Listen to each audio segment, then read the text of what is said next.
continuer à acclamer le Seigneur. On peut acclamer le Seigneur.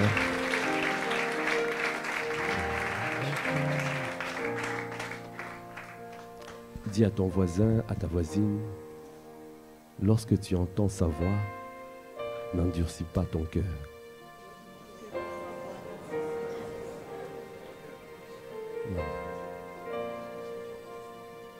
Amen.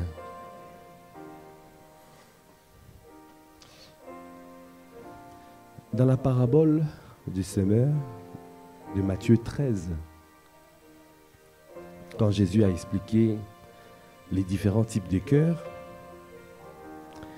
les disciples lui ont posé la question, mais pourquoi tu leur parles en parabole?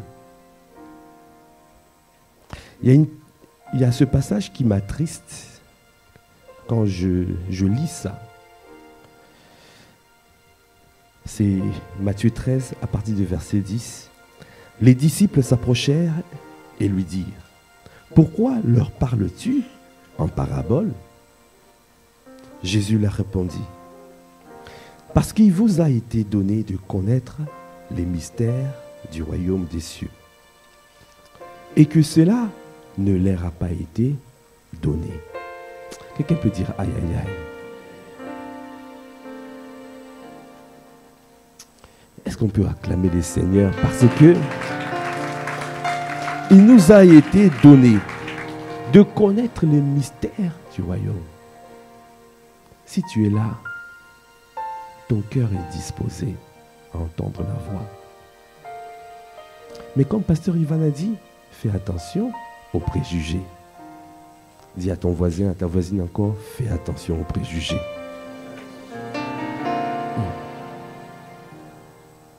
Ne regarde pas les titres, mais regarde la grâce. Demande à Dieu de t'ouvrir les yeux afin de discerner la grâce qui coule dans la maison. Alors, verset 12, c'est marqué, « Car on donnera à celui qui a, et il sera dans l'abondance. Mais à celui qui n'a pas, on ôtera même ce qu'il a. » C'est pourquoi je leur parle en parabole. Parce qu'en voyant, ils ne voient point. Et qu'en entendant, ils n'entendent ni ne comprennent. Et pour eux s'accomplit cette prophétie d'Ésaïe. Vous entendrez de vos oreilles et vous ne comprendrez point. Vous regarderez de vos yeux et vous ne verrez point. Car le cœur de ce peuple est devenu insensible. Quelqu'un peut dire aïe aïe aïe. Ils ont endurci leurs oreilles et ils ont fermé leurs yeux. De peur qu'ils ne voient de leurs yeux, qu'ils n'entendent de leurs oreilles, qu'ils ne comprennent de leur cœur, qu'ils ne se convertissent et que je ne les guérisse. Alors, Jésus-Christ termine sur cette parole de joie en disant, « Mais heureux sont vos yeux parce qu'ils voient et vos oreilles parce qu'elles entendent. » Je vous le dis en vérité, beaucoup des prophètes et des justes ont désiré voir ce que vous voyez et ne l'ont pas vu, entendre ce que vous entendez et ne l'ont pas entendu. Prenons conscience de la grâce que nous avons d'entendre ce que nous entendons. Est-ce que quelqu'un encore peut acclamer le Seigneur pour bénir Dieu pour la grâce qui coule dans cette maison, pour ces paroles puissantes que nous entendons? Ouvrons nos cœurs pour entendre le son de sa voix. Parce que c'est vrai, beaucoup suivent, courent à gauche et à droite. Quand ils entendent, il y a un prophète par-ci, il y a un prophète par-là. Pour terminer cet encouragement, comme Pasteur Ivan a dit, quand quelqu'un prophétise sur ta vie, ne commence pas directement. Tu dois chercher à éprouver cette parole. Dans le livre de John Bever, Ainsi parle l'Éternel, que je recommande à tous et à toutes, il y a un exemple qui a été donné à un couple que tout le monde connaissait à l'église, qui avait vraiment envie de servir dans un grand ministère de la délivrance. Le pasteur le savait. Les membres, les leaders de l'église connaissaient ça. Un jour, un prophète est venu à l'église. Un vrai prophète. Ce n'était pas un faux, un vrai. Et le couple était au deuxième rang et il a prophétisé. Comme on dit, prophétie. Vous deux, levez-vous. Le couple se levait. Je vois, vous allez opérer de l'autre côté de l'Amérique, dans un grand ministère de délivrance.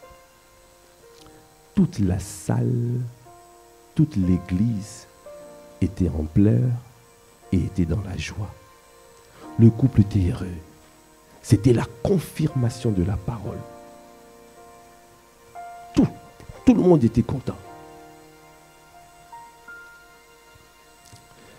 Alors le couple a fait quoi?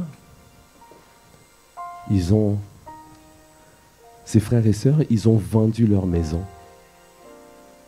Ils sont partis en Californie, là où il y avait ce grand ministère de la délivrance.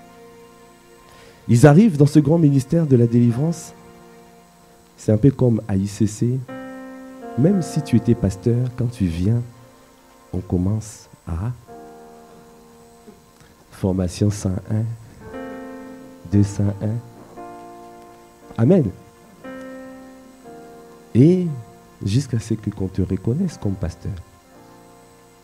Et ils sont venus, ils sont rentrés dans ce ministère. Mais incognito, personne ne les calculait. Étant donné que ce couple avait des problèmes de couple dans leur foyer, ils n'ont pas tenu. Ils ont divorcé. Et ils ont rétrogradé.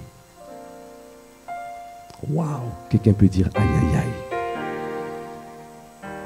Waouh! Vous voyez comment la prophétie peut briser les vies.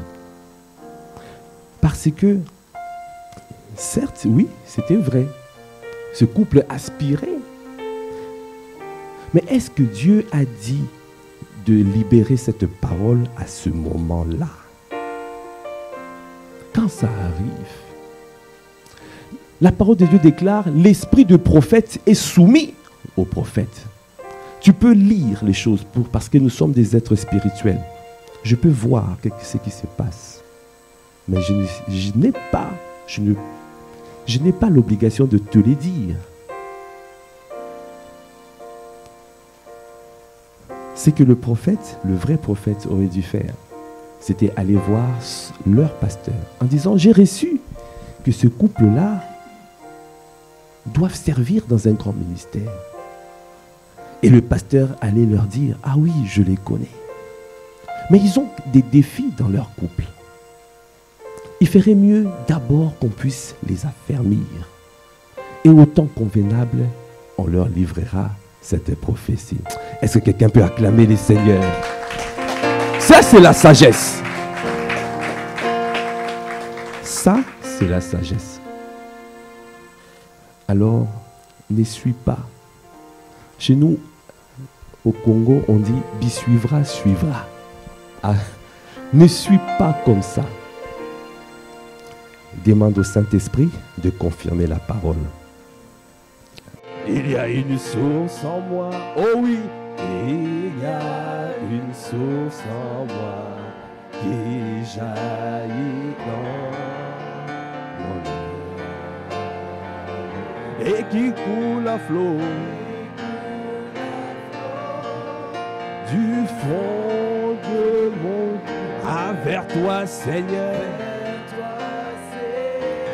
Alors tous les jours, je lèverai la voix pour dire, oh, c'est un fleuve, C'est un fleuve de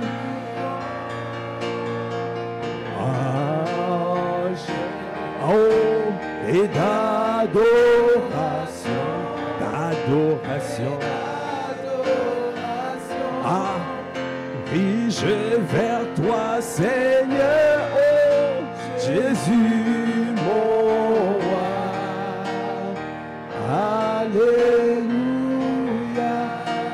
Est-ce que tu peux encore le dire? C'est un fleuve, c'est un fleuve.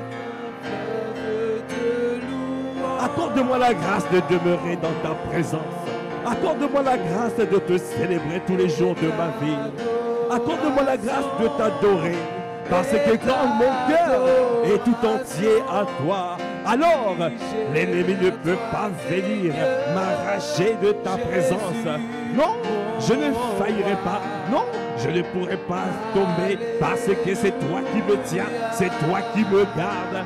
Ah, est-ce que tu peux encore dire c'est un fleuve de louange? Ah, donne-nous, Seigneur, à demeurer dans ta présence. Et d'adoration. Dirigé vers toi, Seigneur, Jésus, mon roi. Alléluia. Est-ce que tu peux acclamer le Seigneur? Merci, Seigneur. Donnez-nous, Seigneur, tous les jours de nos vies, à faire monter vers toi ce fleuve d'adoration, ce fleuve de louange. Parce que nous voulons demeurer dans ta présence. Parce que nous ne voulons pas être séduits par les voies du tentateur. Pour que nous puissions quitter le rail de ta volonté, Seigneur. Alors la clé, c'est de demeurer dans ta présence. La clé, c'est d'entendre le son de ta voix. C'est pour cela, donnez-nous à demeurer dans l'adoration et dans la louange. Parce que c'est là où tu es. Tu as dit, tu sièges au milieu de la louange d'Israël. C'est la garantie pour ça. Je suis pleinement conscient quand je loue, quand j'adore, je sais que tu es là. Et dans ta présence, l'ennemi ne peut rien faire. Nous te bénissons, nous t'élevons, nous te glorifions. Merci encore pour ce message. Merci pour cette parole libérée par Pasteur Ivan. Fortifie-le pour le deuxième culte. Fais-lui encore le bien. Merci pour le cœur que tu lui as donné. Que ce cœur-là, Seigneur, nous soit greffé. Le cœur d'adoration, le cœur de louange au quotidien. Parce que nous voulons te rencontrer. Merci, Seigneur, pour ton amour, pour tes grâces, pour tes compassions. À toi l'honneur, la puissance et la gloire. Dans le nom de notre Seigneur Jésus le Christ, nous avons ainsi prié avec action de grâce et révérence et acclamation. Amen.